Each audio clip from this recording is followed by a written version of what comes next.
kind of jealous you're outside, Teresa. It looks really nice outside. Ron, you're good. Did you say we're good? Mhm. Yes. Mhm. Good afternoon. Welcome everyone to this month's Caregiver Solutions. I am Dana Cameron here at Vantage Aging. This month's topic is a caregiver's checklist, and our speakers are Teresa Niewadowski from Direction Home and our own Lisa Mansfield from here at Vantage Aging. Just for a little background on Teresa, Teresa is the Family Caregiver Support Specialist for Direction Home Akron Canton Area Agency on Aging and Disabilities. Teresa has worked for the agency for 19 years, mainly in the role of care manager. Direction Home saw the need to commit a full-time position to support unpaid family caregivers and therefore created the Family Caregiver Support Specialist in March 2019. Since then, Teresa has facilitated a successful virtual family caregiver support group started in August 2020, has helped hundreds of caregivers one-on-one over the phone or by email, and has connected with numerous community resources such as Summit County Probate Court, Vantage Aging, and the Oak Clinic for Multiple Sclerosis. Teresa has over 30 years experience as a licensed social worker. She is also a certified caregiving consultant via caringyears.com, certified in dementia cares under the Healthcare Initiative, and a master trainer for powerful tools for caregivers. Welcome, Teresa. Thank you. Thank you, Dana. And thank you, Vantage Aging, for collaborating on this wonderful caregiver checklist. This was recognized as a need in one of our caregiver support groups. And we just kind of took it on and collaborated to create this for you. You'll see if you go to the next slide, that there is a guideline and cover letter that will come with this checklist to give you an idea of different examples when you could use this. Oftentimes checklists for caregivers are all about planning for the future. This particular checklist is a document to help you in your day-to-day caregiving role. So a lot of it that you will see today as we go through it is information that you could use if you are a primary caregiver and you happen to go on vacation, or, heaven forbid, you're in the hospital yourself, and you would need this information to give to your backup person, so to speak, who is caring for the person that you care for the most. So next slide. This is, we're going to go through these slides here and share with you what each page or section of the caregiver checklist looks like. And that way you can certainly ask us any questions or concerns.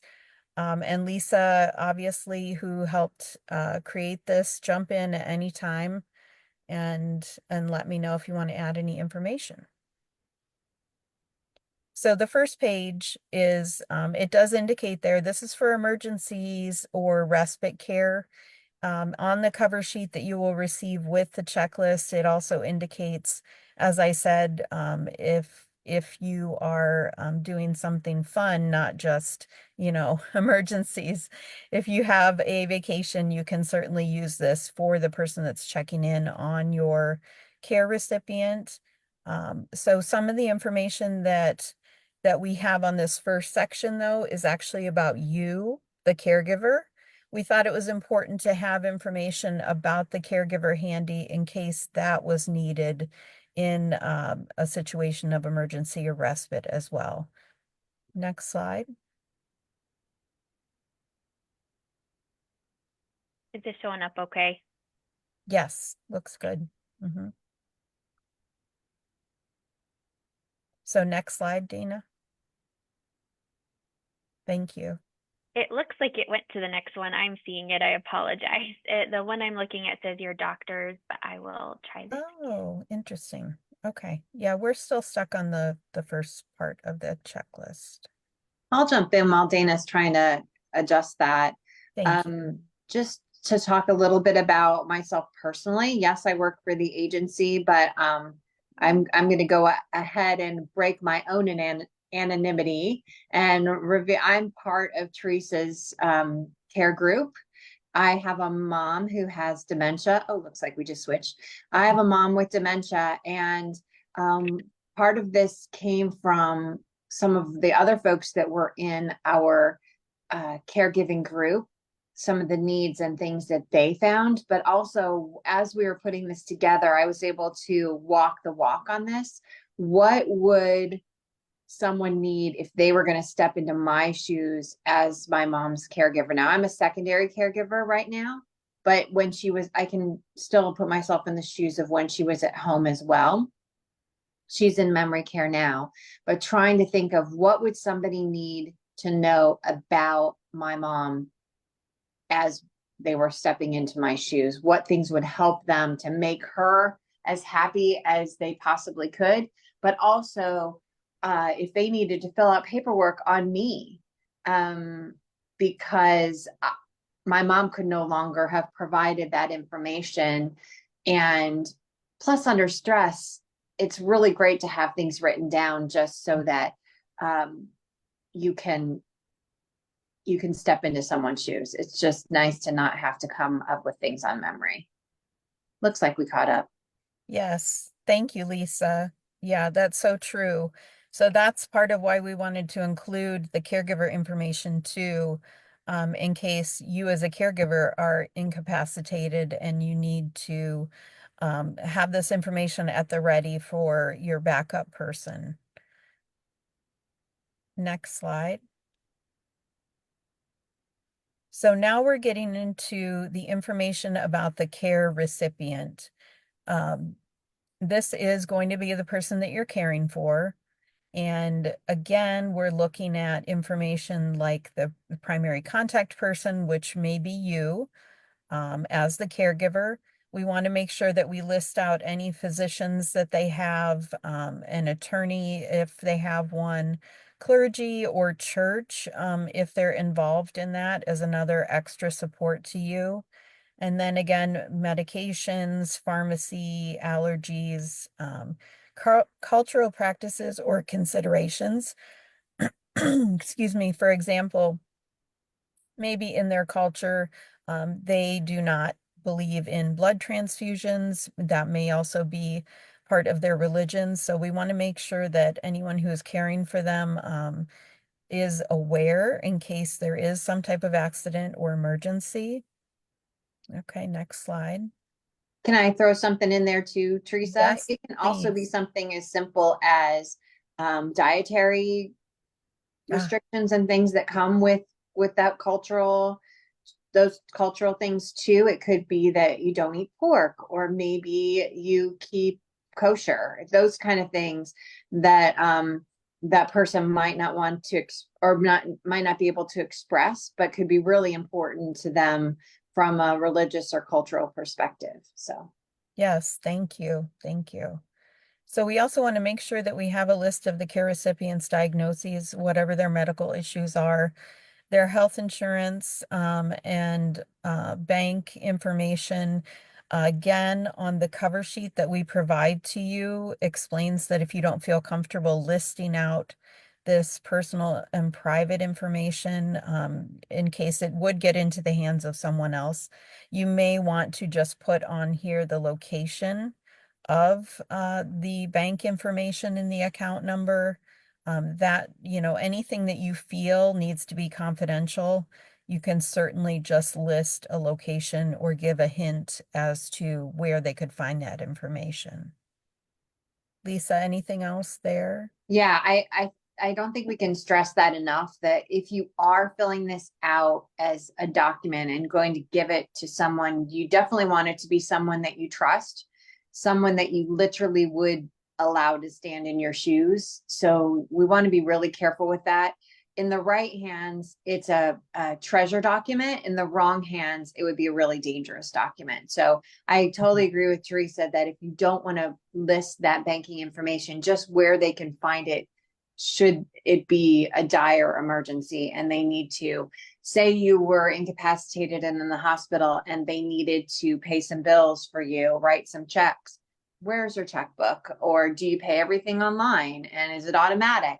Those kind of things, just listing it can be just as helpful in those emergency situations. But just keeping in mind, it's either a treasured document or a dangerous one. Thank you. Next slide, Dana. So the other thing that we wanted to get into when we were talking about the day-to-day of caregiving are things like food preferences, things that people especially like or don't care for. Also, schedule or routine. We know how important that can be to someone, especially someone who may have dementia and wanting to stick with that routine for that person. Favorite TV shows or favorite activities that they may like. Also, any kind of monthly information there, like maybe they receive a shot once a month, maybe they take a medication once a month, have a regular appointment with their hairdresser monthly. So it could be social or it could be medical. But we thought it was really important to list out schedules, routines, anything that they may have a preference for to keep them comfortable, which in turn would keep you comfortable and not having to stress about what they like and don't like. Lisa, anything to add here? I don't remember if we have later on or not, but putting it that a note in meals or a note in sleep can always be helpful too. If there are any ways that can help your loved one be more comfortable, she really doesn't like to eat breakfast, or breakfast is her favorite meal, or just little notes in there that can add to that, as well as what's a routine. Yeah, I love that. Okay, next slide. So again, this is still sticking with the routine. So things like in the morning, she likes to get up at this time, or he prefers this breakfast. Different notes like that. Also, what brings comfort to the person that you care for. Maybe they have a certain item that they like to have close by, or there's certain music, reminiscing, different things that would help them, be comfortable, especially knowing that the primary caregiver is not with them at that time. But there's also things that could be triggering. So maybe they don't care for loud noises or particular smells that will set them off and make them anxious. That's important to know. And then also a financial routine, like special directions. Example for this was there is a person who in our group who has to pay for her mother's nursing home care, but she also has to take care of her father who is in the home. So there are several different steps she must take in order to get the nursing home paid. It's not as simple as just writing a check. And it's a certain routine that you have to go by on certain dates in order to make sure that everything is deposited appropriately. So if there's any kind of financial routine that needs special directions, this would be where you could list that information. And I Lisa? will share that that was really where the catalyst for this checklist came from. When we were in support group, we all kind of went, wow, that's a lot for to pass on without it being in writing. It was very complicated from a caregiving standpoint. So that was really the catalyst. And I'm going to share a couple really kind of cute, kind of funny things about my mom, about examples for the comfort items. She loves to listen to musicals. So we can play them on Alexa for her. So we've kind of clued her caregivers into that, say, I'm afraid to say it in my house because they'll start playing. Tell Alexa to play it's probably going to talk, to play a certain musical, and that she would really love it. I usually do that as I'm leaving for the day after I've been to visit my mom. I do that. She loves the smell of lavender, so that's a really good thing to do. From a triggering standpoint, it can be something really simple. We laugh about this in group sometimes. My mom absolutely hates bingo. She calls it the game. It shall not be named. So uh, we would put, for example, this would be something we'd put in there for them. She does not like to play bingo, or this will upset her. It sounds like a strange one to upset someone, but it does. And so that's fine. And she hates the strong smell of cleaning products, which is kind of funny because that used to be something that she absolutely loved. And my house smelled like, different cleaners when I was growing up. I don't want to name any because I didn't sponsor today, but it's kind of interesting to me that it's too strong for her now for whatever reason. So those would be something that would upset her. So I'm sure that everyone who's a caregiver can think of what those things are for their particular person that they care for or people they care for. It's just nice to have that written down because who would know that bingo should not be named? So I just think that one's cute. Right. Yeah, absolutely. Thank you. Okay, next slide. So here again, instead of actually listing out any kind of numbers or information that would be confidential, you can put just location of important documents. So maybe locked in a file cabinet, maybe in a safety deposit box, but the person filling in for you would need to have access to all of this in case of an emergency. So again, you don't want to release this information. Like Lisa said, it could be dangerous, but also you want to make sure someone knows where to locate it. And something that really stood out to me was making sure that you know the name on the birth certificate and also their parents' names, the city, the county, the state. This is all information that you may not know just by, having conversation with the person. So I think it's important that you list that down as well.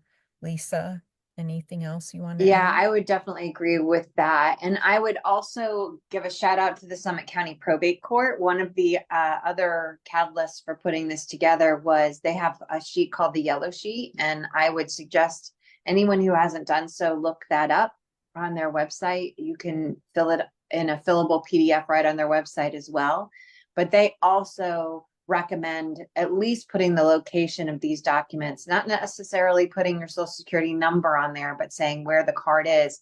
The other thing you can use this for is it can be a great checklist to make sure you know where all those things are. Are they all in the same place? That's kind of what I use mine for as well, is to say, I really don't know where that insurance policy is. It should be with these, because otherwise a lot of times we find families find those in unclaimed funds and things like that. So Mhm. gathering the location can also be good for you, using this as a checklist to help you get ready, and that yellow sheet from the probate court. Great, thank you. And next slide. So this is a section where you are going to put what types of assistance that the person may need with the activities of daily living. Sometimes you will see those abbreviated as ADLs. So this is going to be helpful to you to know that maybe they don't need any assistance with eating, but they may refuse or need more direction as far as reminding them to eat. Dressing, it gives you information there. Do you need to assist a little bit, or do they just need reminders? So this is extremely important as you're helping the care recipient with the day-to-day activities of daily living. Anything else, Lisa, that struck you No, with I this one? really like this. I think that it gives some really good insight into your loved one, especially the idea that maybe they just need to be reminded or prompted.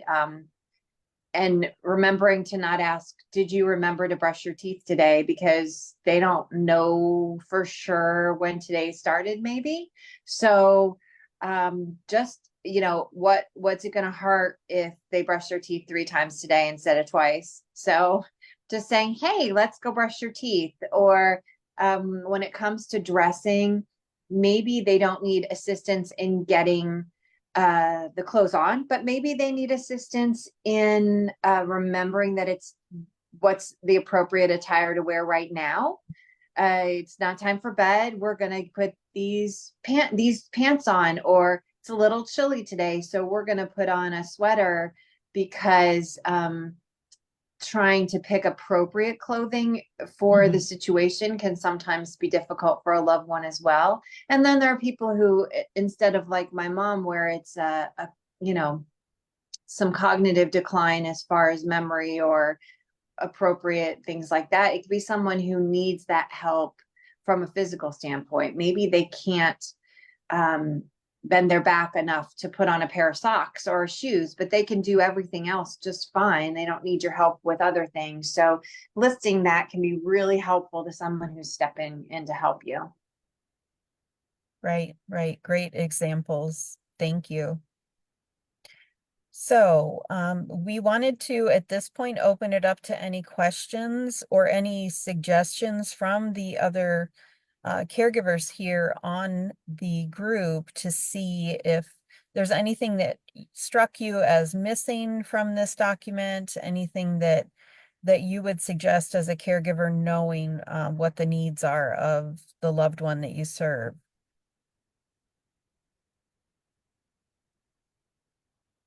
And I think maybe perhaps, not to put you on the spot, Barb, but I think other than Lisa on here, you are the only caregiver that's on here with us right now live. Is there anything that you would add to this document? Any comments, suggestions, questions?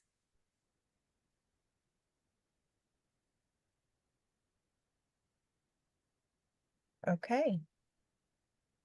So this, again, this checklist was created as a day-to-day checklist. There's obviously it has some information on there that is for the future or just in case. But you will find if you look up the Summit County Probate Court's yellow sheet, it gives a lot more detailed information on items for the future, not necessarily the day-to-day preferences. It doesn't include you know, all of their food preferences, their triggers, what brings them comfort. So that's really why we wanted to create this, so that we have all of those particulars for someone to make it easier for them to care for them. Barb, I just anything? I was just going to say, Teresa, Oh, the reason that I love this document is because I find that it's practical, which of course is necessary in planning for things like this, but it's also person-centered, which I think is what makes it special in that way. Because anyone who's ever filled in for caring for someone, when you don't know kind of just the individual things that might bother a person or that might bring comfort to them when they're upset, knowing those things is so helpful for both the care recipient and for the person who might feel a little nervous. I have sat with patients when I don't know exactly what comforts them, and I interview families, to ask. I've done that, mhm. to ask them, how can I help them? Especially because you're already not their usual person that they're used to. So if you have those, it's a tool Right. to really have that information to be able to help them and for everybody to be more comfortable. Absolutely. Yes. Yes. Lisa, did you have anything else to add? Yeah, I think that in addition to that, Dana, I think it's a comfort to the person who's stepping away from caregiving for that time period, right? Because all you wanted to know is that you've done everything that you can do to make your loved one comfortable, and this is just another step in that. You've laid out all the things that you know how to lay out. This is just one more way that you've provided for them while you're going to be absent for a little while. We all know that when you're a caregiver, you're going to feel guilt no matter what, one way or another, right? You Yeah. feel bad anytime that you have to leave. You can't stay. You can't be there all the time. There's all kinds of things that contribute to that. We shouldn't feel guilty because we're doing everything we can, but it's still there in your head. So It's this is one. human nature. Yeah. Yeah. this is one more thing that you can do to help alleviate that. I just also, while I've got everyone's attention, I just really want to give a shout out to the caregiving groups from Direction Home. It is a great way to get support from home as a caregiver or from work as a caregiver. We have several of us that join during the workday, and we were able to take that time out and use our lunch hour to get support from others. I've been in that group since we started in 2020. I don't know that I'd have survived the pandemic without our group, and several of us have been in that group since the very beginning. And Teresa does a great job leading it. I'll just pat her back for a minute, but also to my fellow caregivers that are in that call. We all have different situations. They vary so greatly, yet we're able to support each other in so many different ways. So I would highly recommend getting in touch with Direction Home in order to be a part of one of those groups if it at all would be helpful to you. Yes, and Dana, you can show the next slide. It does give all of our contact information. It So looks like that, Barb has her hand raised too. yes. Can you hear me? Oh Yes. yeah. Yes. Hi. Yes, I did think of something else. I don't know if there was a particular place to put it on the form or just someplace to add on. But if you are the caregiver and you're going to be leaving for a while, it would be helpful to put down if the person you are caregiving for has people, normal people that usually stop in to visit them, or if there's somebody else that maybe has a key to the place, a good friend or a Yes. relative or somebody else, so that the new, the other person is not surprised when people, either just show up to visit or actually use the key and walk in the door. Yes, that's Very great. helpful to share that type of information. I love that. I love that. That's really important. So I will make sure that we add that to the document before we distribute it. If you are wanting a paper copy of this document, you can reach out to any one of us. All of our information is there on the screen. And also, as Lisa said, if you feel the need to join a support group, please reach out to me. I have the one that's virtual is every week that Lisa was referring to, but we also have some in-person support groups throughout our 4-county area that we serve. Summit, Stark, Portage, and Wayne. And Lisa, is there anything else you would like to add? I don't think so. I think we're gonna definitely try to make this available through our websites in a fillable form as well, and then hand out copies in the community whenever we can. So you can start looking for it anywhere that we are soon. Yes, definitely. So reach out if you're interested in getting the fillable form and or paper copy, and we will make sure to have them available for any of our future tables at community fairs, etc. And Dana and Lisa, don't let me forget to add that part that Barb suggested. I wrote it down. I'll send it to you. Thank you. You're welcome. All right, I think that's it for us. Okay. Well, thank you, Teresa and Lisa. Yes, thank you. I know that this will be helpful to caregivers. I used to refer to planning as like having like a just in case binder, and this is a really great document for that kind of just in case, and also just having a long-term plan for if something fun happens in regards to a respite or if something unpleasant happens. So I'm glad that we have this and that we'll be able to work on this together to help caregivers and the care recipients. Yes, thank you. Yeah, you're welcome. Thank you. Well, thank you everyone for joining. I hope that you will join us next month also on October 8th. It's a Tuesday at 2 p.m. We are having a speaker from OSHIP to discuss Medicare open enrollment. That time frame, that's going to be that time of year starting in October. So hope you will join us for that. Thank you again, Teresa and Lisa, and look forward to seeing you all again soon.